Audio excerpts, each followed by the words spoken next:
အားလုံးပဲမင်္ဂလာပါဒီနေ့မှာတော့မင်းသားကြီးဂျက်ကီရှန်ရဲ့နာမည်ကြီး Western Company ကတကားဖြစ်တဲ့ချာဟိုင်းနှုံးကိုတင်ဆက်ပေးမှာဖြစ်ပါတယ်ဒလန်အစ1882ခုတရုတ်ပြည် Forbidden City မှာမင်းသမီးဖေဖေကိုသူ့အဖေကအတင်းကျပ်လက်ထပ်ခိုင်းတာကြောင့်အမေရိကန်တယောက်ခေါ်ဆောင်ရာနောက်ကိုလိုက်ပြီးအမေရိကန်ကိုထွက်ပြေးသွားပါတယ်ဒါပေမဲ့ဒါဟာတပုံဖန်ရဲ့ထောင်းချောက်ဖြစ်နေပြီးမင်းသမီးကိုအမေရိကန်ကပြန်ပြေးဆွဲသွားတာပါနှစ်လအကြာလုံးမှာမင်းသမီးကိုနီဗာနာပြည်နယ်ကာဆန်စီးတီးမှာချွေသားတသိန်းနဲ့လာမရွေးရင်တက်ပစ်မယ်ဆိုပြီးရှင်းကြောက်တာထားခဲ့ပါတယ်။ဒါကြောင့်မင်းသမီးကိုကယ်ဖို့လက်ရွေးစင်စစ်တီ3ဦးနဲ့အတူစကယ်ပြန်ကြီးနဲ့တွတ်တူအောင်တို့အမေရိကန်ကိုလိုက်သွားကြပါတော့တယ်။အမေရိကန်ရောက်လို့နီဗာနာကိုရထားနဲ့သွားနေတော့ရိုင်းတို့တော်ပုံဓမြအဖွဲ့ရထားကိုဓမြဝင်တိုက်ပါတယ်။အဲ့ဒီမှာရိုင်းတို့အဖွဲ့ခေါ်လာတဲ့လူသစ်ကရေလာချတဲ့စကယ်ပြန်ကြီးကိုတန်းနဲ့ပြစ်တက်လိုက်ပါတယ်။ဝေါင်လေးရထားပေါ်မှာဦးလေးကိုလိုက်ရှာနေစဉ်ဦးလေးအသက်ခံရတာကိုဝေါင်တိသွားကတပြားအဖွဲ့နောက်ကိုလိုက်ပါတော့တယ်။ရိုင်းကရထားပေါ်ကမိကန်တစ်တာကိုဖောက်ခွဲဖို့လုပ်နေပါတယ်။ဝေါင်ဓမြတွေကိုတွေ့ချိန်ဓမြတွေကတနက်နဲ့ပြစ်တာကြောင့်ရထားအမိုးပေါ်တက်ပြေးရပါတယ်။ဓမြတွေလည်းအမိုးပေါ်ကပြေးရဲ့ဝေါင်ကိုအောက်ကနေပစ်ကြပါတယ်။ဝေါင်ကအရှားတွဲကိုကူသွားပြီးမိကန်တစ်တာဖောက်ဖို့တကားမှထည့်ထားတဲ့ဒိုင်းနမိုက်ကိုတွေ့ပြီးမင်းငိမ့်လို့မရတာနဲ့မိကန်တစ်တာအောက်ကိုပစ်ထည့်ပြီးထွက်ပြေးပါတယ်။ဒိုင်းနမိုက်ကွဲတော့မိကန်တစ်တာရထားအပြင်ကရှောင်းနယ်လွင့်ကျသွားပါတယ်။ရိုင်းကပြန်လာရာဝေါင်ကိုမြင်သွားပြီးလိုက်ဖမ်းပါတော့တယ်။ဝေါင်ကတစ်လုံးတင်တဲ့အတွဲပေါ်ပြေးတတ်သွားချိန်တပြလူတစ်ကတစ်လုံးဆိုင်တွေကိုဖြုတ်လိုက်ရာတစ်လုံးတွေလိမ့်ကြတာကိုမနှဲချောင်လိုက်ရပါတယ်။နောက်ဆုံးမှာတော့ဝေါင်ကခေါင်းတွဲပေါ်ခုန်တက်ပြီးရိုင်းတို့နောက်ကအတွဲကိုဖြုတ်ကာထွက်ပြေးသွားပါတယ်။ပြန်ပြေးသမားကမင်းသမီးကိုဖန်ချီတဲ့ကြောင်ပိုင်းတွင်ကိုခေါ်သွားပါပြီ။ရိုင်းဟာကောင်မလေးတွေနဲ့ပျော်ပါနေတဲ့အိမ်မက်ကိုမှတ်နေပါတယ်။နိုးလာတော့လက်သားတွေကသူ့ကိုစိတ်နေလို့អော်ရပါတော့တယ်။သူ့အဖွဲ့သားတွေကသူ့ကိုမြေကြီးတဲ့ခေါင်းလေးပဲဖော်ပြီးမြုပ်ထားခဲ့တာပါ။အဲ့ဒီအရင်ဝေါင်ရောက်လာပြီးနာဦးလေးကိုမင်းတက်တာလားလို့မေးပါတယ်။ရိုင်းကသူမဟုတ်ကြောင်ပြောပြီးသူ့ကိုကယ်ရင်ကာဆန်စီးတီးကိုလမ်းပြပေးမယ်လို့ပြောပေမဲ့ဝေါင်ကလက်မခံပဲထွက်သွားပါတယ်။လမ်းမှာဝေါင်ကလူရိုင်းကောင်လေးတယောက်ကိုအခြားလူရိုင်းတွေလိုက်ဖမ်းနေတာတွေ့ပြီးကူညီလိုက်ပါတယ်။လူရိုင်းတွေပတ်စိန်နဲ့ပြစ်တာကိုရှောင်ရင်းပြန်လေတိုက်ခိုက်ပါတယ်။လူရိုင်းတွေပုံများလာချိန်ဝေါင်ကဘေးမှာတွေ့တဲ့အယိုးကိုကောက်ကင်ပြီးရိုက်ဖို့လှုပ်လိုက်ရာလူရိုင်းတွေထွက်ပြေးသွားပါတယ်။နောက်ကိုလှည့်ကြည့်လိုက်မှပဲဝေါင်ရဲ့နောက်မှာလူရိုင်းတစ်ဖွဲ့ကြီးရောက်နေတာပါ။လူရိုင်းကောင်လေးကအဲ့ဒီအဖွဲခေါင်းဆောင်ရဲ့တားဖြစ်နေလို့ဝေါင်ဟာကယ်တင်ရှင်လူစွမ်းကောင်းကြီးဖြစ်သွားပါတယ်။လူရိုင်းတွေအခန့်သမျှကိုတုံးဆောင်ရင်းမူပြီးမှောက်သွားရာကလူရိုင်းကောင်းဆောင်သမီးနဲ့လက်ထပ်ပေးခြင်းခံလိုက်ရပါတော့တယ်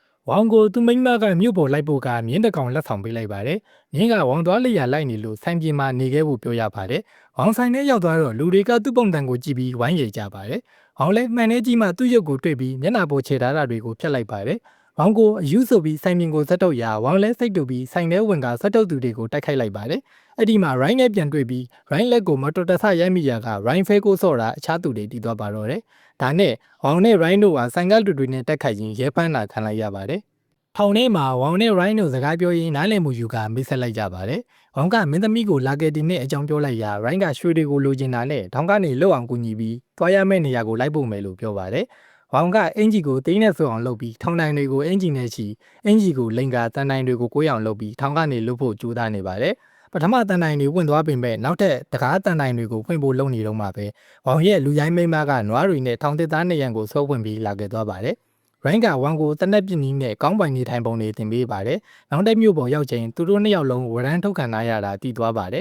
။မကြခင်ရဲတွေလာဖမ်းတဲ့အခါဝမ်တို့ပိတ်မိသွားပါတယ်။ဝမ်ကိုရဲကတနက်နဲ့ချိန်ပြီးထိုးလိုက်ရာဝမ်လဲသွားပြီးနွားခွာတက်တဲ့တန်ခွာတွေနားလဲသွားပါတယ်။ဝမ်လဲနွားခွာကိုကျိုးနဲ့တက်ပြီးပြန်လည်တိုက်ခိုက်ကထွက်ပြေးပါတယ်။ရဲကောင်းဆောင်တဲ့ရိုင်းကောင်းပိုင်လိုတနက်ချင်းပြင်းနေတော့ဝမ်ကရိုင်းကိုဝင်ခဲ့သွားပါတယ်။မင်းသမီးဖေဖေကမိုင်းတွင်းမှာလှုပ်ကြမ်းလုပ်နေရပါတယ်။ဝေါင်တို့တဲကုဆောင်တစ်ခုမှနားနေတော့ဝေါင်ရဲ့မြင်းကရက်သမားတယောက်စီကရက်ကိုတောင်းပြီးဒပလင်းလုံးမောတောက်လိုက်ပါတယ်။ရဲတွေလာပန်းချိန်မြင်းကမူဗီမှောက်နေလို့အဖမ်းခံလိုက်ရပါတယ်။ဖန်ကဝေါင်တို့ကိုရွှေတွေအကြောင်းမေးပေမဲ့မပြောလို့ဝေါင်တို့ကိုကြိုးပေးသက်ခိုင်းလိုက်ပါတယ်။တက်ခဏီမှာဝေါင်ကမြင်းကိုအချက်ပေးတဲ့နဲ့ခေါ်လိုက်ပြီးသူ့ရဲ့လူရိုင်းမိန်းမကကြိုးကိုတနက်နဲ့ပြစ်ဖြတ်ပေးလိုက်တာကြောင့်မြင်းဆွဲလာတဲ့လဲပေါ်ကြကလွတ်လာပါတော့တယ်။ဒါပေမဲ့ရိုင်းကဟိုတယ်မှာရုံးကဝေါင်ကသူ့တငယ်ချင်းမဟုတ်ဘူးလို့အခြားသူကိုပြောလိုက်တာကိုဝေါင်ကြားသွားပြီးဝေါင်စိတ်ဆိုးပြီးရိုင်းနဲ့လမ်းခွဲလိုက်ပါတယ်။ဝေါင်ဟာမိုင်းတွင်းကမင်းသမီးကြီးရောက်သွားပေမဲ့မင်းသမီးကအခြားအဖမ်းခံရသူတွေဖန်တက်မှစိုးရင်ပြီးဝေါင်နောက်ကိုမလိုက်ပါဘူး။အဲ့ဒီအချိန်ဖန်ကတွေ့သွားပြီးဝေါင်ကိုလိုက်တတ်ပါတယ်။ဝေါင်ကဖန်ကိုတိုက်ခိုက်တိုင်နိုင်သွားပေမဲ့ဖန်ကညစ်ပြီးဝေါင်မျက်စိတဲကိုတင်းတဲ့ပတ်ကတတ်ဖို့လှုပ်ရှင်ရိုင်းရောက်လာပြီးကယ်တင်သွားပါတယ်။မင်းသမီးကိုရွေးဖို့ဖះเจ้าကိုလက်ရွေးစင်စစ်တီတွေရွှေသားတသိန်းနဲ့ရောက်လာချိန်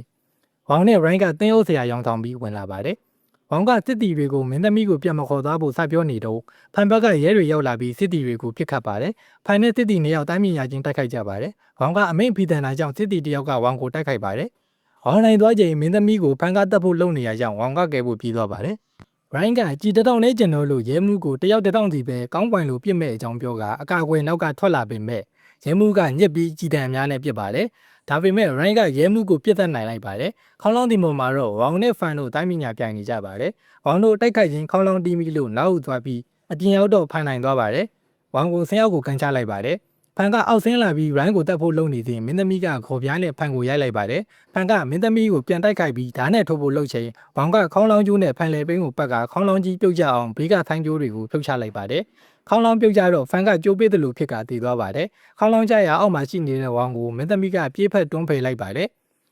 အကုန်လုံးပြီးသုံးချိန်မှာရိုင်းရဲ့ဓမြအဖွဲဟောင်းကရိုင်းကိုတတ်ဖို့လိုက်ရှာပါတယ်ဝေါင်နဲ့ရိုင်းတို့တနက်ကိုစီကင်ပြီးတိုက်ဖို့ထွက်လာစဉ်ဝေါင်ရဲ့လူရိုင်းတပ်ဖွဲ့ကဓမြတွေကိုဖမ်းထားလိုက်ပါတယ်နောက်ဆုံးမှာတော့ဝေါင်လည်းမင်းသမီးနဲ့ပေါင်းပတ်သွားပြီးဝေါင်နဲ့ရိုင်းတို့ရဲအကြကြီးတွေဖြစ်သွားကညင်းတီထွက်လာရင်ဇလန်လေးလည်းပြီးဆုံးသွားပါတော့တယ်